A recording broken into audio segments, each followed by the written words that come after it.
इशारों में ये बता दिया कि चीन ने एससीओ समिट के दौरान कुछ ऐसा था जो भारतीय एजेंसियों ने उस खतरे को किसी तरह से निपटा। लेकिन जैसे ही केजीबी को खबर है कि केजीबी को रशियन खुफिया एजेंसी को यह जानकारी मिली, उन्होंने फटाफट वहां कोऑर्डिनेशन जो हो रहा था उनके साथ फटाफट कोऑर्डिनेशन में आए और तीनों देश की खुफिया एजेंसी अलर्ट हुई और मोदी को आखिरी वक्त में जैसे ही यह जानकारी पुतिन के पास पहुंचती है, जहां पर पुतिन और मोदी को कहीं जाना था, दोनों को अलग अलग जाना था और एक जगह जाकर के, ये त्यांजिंग शहर है, वहां पर मुलाकात होनी थी, तो यकायक पुतिन ने अपने सारे प्रोग्राम को रोक दिया और खुद खड़े हो गए और इंतजार करने लगे मोदी का। और आप हैरान हो जाएंगे, 15 मिनट तक पुतिन ने इंतजार किया। मोदी को भी यह बात समझ में नहीं आ रही थी, प्रधानमंत्री मोदी को भी यह बात समझ में नहीं आ रही थी कि यकायक ये हो क्या रहा है। खैर, अब उस स्थिति में अपने नेता को कोई पैनिक मोड में चले जाएं या कुछ ऐसी बातें हो रही हैं, ये कहीं नहीं जाती है। खुफिया एजेंसी चाक चौबंद थी, सिक्योरिटी एजेंसी चाक चौबंद थी, उन्होंने मोर्चा संभाला और हर तरफ यह मामला तैयार हो गया। प्रधानमंत्री पूरी तरह से सुरक्षित जोन में ले आए गए और जब पुतिन ने यह कहा कि वो मेरी गाड़ी में बैठेंगे, तो तीनों एजेंसी जो थी, चाइना, भारत और रसिया की, तीनों खुफिया एजेंसी और सिक्योरिटी एजेंसी के जो कोऑर्डिनेशन करने वाले थे, उन्होंने इनको हरी झंडी दिखाई और उन्होंने कहा कि हां, प्रधानमंत्री पुतिन के साथ बैठेंगे। कहीं कहीं उठती है, कभी कोई बात करता है, कभी कोई बात करता है, लेकिन अब ये पूरी तरीके से एक्सपोज हो चुकी है, अब पूरी तरीके से खुल गई है। अब ढाका में ये पूरी साजिश रची जाती है। कहां पे? ढाका के अंदर ये पूरी साजिश रची जाती है और पुतिन इस पूरी साजिश की जो बाजी थी उसको पलट देते हैं। कल रात ही मैं जापान और चीन की यात्रा करके वापस लौटा हूं।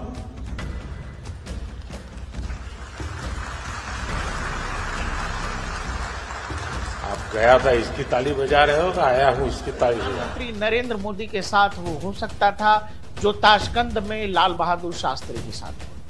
जी हां, ताशकंद 2.0। प्रधानमंत्री नरेंद्र मोदी के असैसिनेशन का प्लान था क्या एससीओ के दौरान? अब कहा जा रहा है कि ये किसके तरफ से प्लानिंग हो रही थी, कौन था इसमें शामिल। मोदी के ऊपर इतना बड़ा खतरा किसने डाला था? ऐसी बहुत सारी चीजें हैं जो आपके सामने विजिबल नहीं है, लेकिन आप एविडेंस देखते हो, आप हिंट्स देखते हो कि क्या कहा जा रहा है। कहते हैं जब तालियां बजाई जाती है तो वो उतना उनकी, अगर आप फेस पे देखो, अगर आप थोड़ा फेस रीडिंग या पर्सनैलिटी बॉडी लैंग्वेज पढ़ते हो, तो इट्स नॉट वेरी कीन, वो थोड़ा से मायूस से लगते हैं। और उसके बाद वो कहते हैं कि आप किस लिए ताली बजा रहे हैं। आपको पता है नरेंद्र मोदी का अपना ह्यूमर है, वो कहते हैं कि मैं जिंदा वापस आ गया इसलिए। ये बहुत बड़ा हिंट था दोस्तों। कर्नल जैक्सन जो कि अमेरिका के स्पेशल फोर्सेस के अधिकारी हैं, वो बांग्लादेश पहुंचते हैं। पीटर हास जो कि ऑलरेडी बहुत पहले से ही वहां पे थे, एक साल में 12 बार हर महीने वो बांग्लादेश गए। सेंट मार्टिन आइलैंड चाहिए, कुछ तो ये भी कह रहे हैं कि अमेरिका क्रिश्चियन कंट्री बनाना चाहता है। और बांग्लादेश पिछले 3 साल में लगातार रेवोल्यूशन हुए, पाकिस्तान से शुरुआत हुई थी। जा रहा है कि जब जैक्सन गए तो एक तो वो स्पेशल फोर्सेस के अधिकारी कुछ ही दिन उनके रिटायरमेंट में बचे हुए थे, ढाका के एक बहुत ही बड़े होटल में वो ठहरे हुए थे और वहां पे सेंट मार्टिन आइलैंड के लिए काफी ज्यादा बात की गई थी कि सेंट मार्टिन आइलैंड हमको दो। लेकिन उसी दौरान कुछ बड़ी प्लानिंग भी हुई थी। ढाका साथ दे रहा है, आईएसआई साथ में है, बिल्कुल साथ में है, कहा जा रहा है। I am not sure. देखिए, मैंने क्या बताया कि ये इस पे कोई आर्टिकल नहीं ना, इसको कुछ ऑफिशियली बोला गया, बट वही है ना कि शेर के पद चिन्ह, तो पता चल जाता है यार, हिंट्स मिल रहे हैं। प्लान एग्जीक्यूट करने की बारी होती है, लेकिन व्लादिमीर पुतिन जो है वो नरेंद्र मोदी को अपनी कार में बैठाते हैं 31 अगस्त को। और व्लादिमीर पुतिन नरेंद्र मोदी को जब अपनी कार में बैठाते हैं तो 45 मिनट्स वो उनसे बात करते हैं। और जब वो उनसे बात करते हैं, अब नहीं पता हमको क्या बात हुई थी, लेकिन देखिए ये प्रोटोकॉल तोड़ के नरेंद्र मोदी को, क्योंकि व्लादिमीर पुतिन खुद एक स्पाई रहे हैं और क्योंकि वहां पे डिक्टेटरशिप है, तो इसकी संभावना बहुत ज्यादा है। पुतिन को कई बार असैसिनेट, उनको एक्सपीरियंस्ड है, उनको ये सब चीजें कैसे काम करती है उनको पता है। तो जब वो नरेंद्र मोदी को बताते हैं, बैठाते हैं, तो वो कथित तौर पे ऐसा बोला गया है कि वो समझाते हैं कि प्रॉब्लम है, कुछ बहुत बड़ा प्लॉट जो है आपके खिलाफ और भारत के खिलाफ अमेरिका जो है वो कर रहा है। और दोस्तों संयोग की बात बताऊं, जिस दिन ये मीटिंग हुई, जिस दिन 45 मिनट तक नरेंद्र मोदी को कार में बैठा के पुतिन, हमको नहीं पता अंदर क्या बात हुई, लेकिन कहा जा रहा है उसी वक्त पता है क्या हुआ, उसी वक्त कर्नल जैक्सन की लाश मिलती है ढाका के होटल 802, रूम नंबर 802। वहां पे मार दिए गए, घर में घुस के मार दिए गए, होटल में घुस के मार दिए गए। कर्नल जैक्सन गए, 50 साल का अधिकारी था। उसके बाद चुपचाप, अमेरिका किसी को नहीं बताता, अमेरिका के ऑफिसर्स आते हैं और उनकी लाश को ले जाते हैं दबे पांव, किसी को कानो कान खबर नहीं। समझ रहे? यही नहीं दोस्तों, बहुत सारे अमेरिका के एजेंट्स को एलिमिनेट किया गया। किसके द्वारा? क्योंकि शी जिनपिंग को पता था, मैंने बताया ना कि अमेरिका की साजिश, चाइना की इंटेलिजेंस एजेंसी भी इसमें इन्वॉल्व थी। कहा जा रहा है कि इंडिया की भी इंटेलिजेंस एजेंसी इन्वॉल्व थी और रशिया की भी थी। फ्रेंडली नेशन ने टिप दी थी, क्रिप्टो में पेमेंट हुई थी। और जो एंटी यूनिस, जो यूनिस के खिलाफ काम करते हैं, उस ग्रुप ने एक एक करके सबको एलिमिनेट किया और इसको खाने में जहर दिया गया।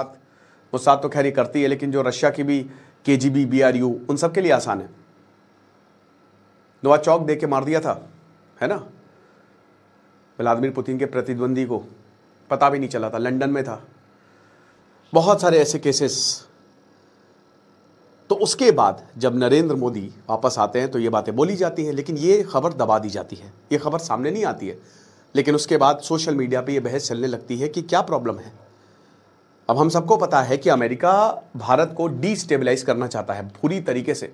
प्लान ये था कि अमेरिका में एनार्की फैलाई जाए, अमेरिका में लॉ एंड ऑर्डर खत्म हो, रूल ऑफ लॉ गया तेल लेने, और मास लेवल पे दंगे या फिर प्रॉब्लम्स क्रिएट की जाए ताकि हम आ सके, हम एंट्री मार सके। क्योंकि लाश मिलना, जिस दिन पुतिन से मिले, जाहिर सी बात है नरेंद्र मोदी को पुतिन ने यही समझाया होगा कि थोड़ा सतर्क रहें। और एक और चीज, खतरनाक चीज, आसियान समिट को कभी पीएम मोदी मिस नहीं करेंगे। मलेशिया नहीं जा रहे, ना ही पुतिन साउथ अफ्रीका जा रहे हैं, ना ही PM Modi Malaysia ASEAN summit के लिए जा रहे हैं। बल्कि बहुत बड़ा मौका था कि नरेंद्र मोदी डोनाल्ड ट्रंप से मिल सकते थे, नरेंद्र मोदी ट्रंप से मिलकर रिश्तों को बदल सकते थे और 15 से 16% टैरिफ कम होगा, लेकिन नहीं गए पीएम मोदी।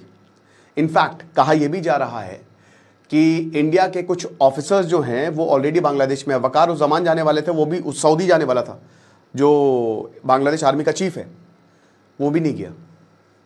सऊदी जो पैसे देता है नहीं गया, उसने टाल दिया, क्योंकि बताया जा रहा है कि इंडिया भी बहुत ज्यादा एक्टिव है। सीधा समझिए, CIA का एक एजेंट मृत पाया जाता है। क्या भारतीय सुरक्षा एजेंसियों ने, KGB ने, चीनी एजेंसी ने मिलकर कुछ ऐसा किया और उस बात से नरेंद्र मोदी खतरे से बाहर हुए? नहीं तो चीन की धरती पर कुछ ऐसा होता जो हम लोग पहले देख चुके। ढाका के एक होटल में US स्पेशल फोर्स का एक बहुत ही ट्रेंड, हाई स्किल्ड आदमी डेथ पाया जाता है।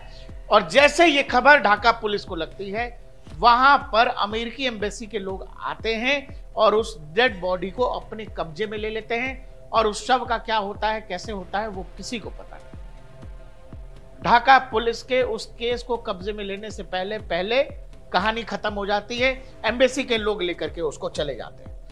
अब यहां से आपको एक चीज याद होगी। नमस्कार दोस्तों, आज सोशल मीडिया पर छाए हुए एक बड़े मुद्दे पर बात करेंगे। प्रधानमंत्री नरेंद्र मोदी और रूस के राष्ट्रपति व्लादिमीर पुतिन की तियानजिन, चीन में हुई गुप्त मीटिंग। कई लोग कह रहे हैं कि मोदी जी पर किसी असैसिनेशन प्लान की आशंका थी, लेकिन पुतिन ने उन्हें अपनी ही कार में बैठाया और करीब 1 घंटे तक गोपनीय बातचीत की। आज इसी की सच्चाई और चर्चित कनेक्शनों पर विस्तार से चर्चा करेंगे। आइए जानते हैं कि तियानजिन में हुआ क्या था। 31 अगस्त 2025 को चीन में संघाई सहयोग संगठन SCO समिट हुआ, जिसमें भारत, रूस, चीन समेत कई ताकतवर देशों के नेता जमा हुए। मोदी और पुतिन की मुलाकात खास रही। दोनों नेता एक ही कार में बैठकर मीटिंग स्थल तक पहुंचे। सूत्रों के अनुसार कार के भीतर करीब 50 मिनट से लेकर 1.5 घंटे तक गोपनीय बातचीत चली। मीडिया ने इसे गुप्त डिप्लोमेसी और दोनों देशों के रिश्तों की मजबूती बताया। इसी दौरान सोशल मीडिया पर अफवाहें उड़ी कि भारत के प्रधानमंत्री पर असैसिनेशन प्लान था, लेकिन कोई आधिकारिक पुष्टि कहीं नहीं मिली, बल्कि ये सुरक्षा कारणों से साथ में जाने की सामान्य रणनीति थी, जो किसी भी बड़े नेता के विदेश दौरे पर अपनाई जाती है। पुतिन ने मोदी के साथ यूक्रेन संकट, वैश्विक सुरक्षा, ऊर्जा सहयोग और आगामी आर्थिक कदमों पर चर्चा की। दोनों नेताओं की दोस्ताना बॉडी लैंग्वेज भी कैमरों में कैद हुई, जिसमें गले लगाना, हाथ मिलाना और गंभीर वार्ताओं के साथ साथ हल्के फुल्के माहौल में बात करना शामिल रहा। एक और चर्चित दावा है कि